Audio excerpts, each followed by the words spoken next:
Əslində yasın da maddi və mənəvi ehsan hissəsi var. Mənəvi ehsan hissəsi budur ki, gedirsən yasda Allah kəlamı eşitməyə.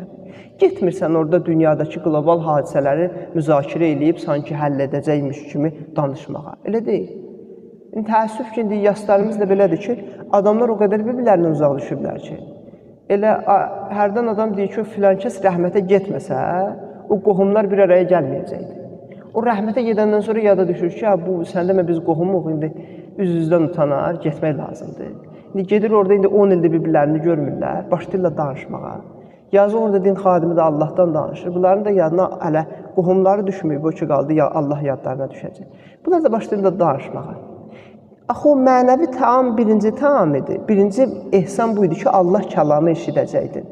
Eşidəcəkdin ki, mənim üçün də bu gündən var, mən də dünyamı dəyişəcəm, mən də öləcəm. Qəbul eləmir. Necə qəbul eləsin? Qəbul eləmək istəmir.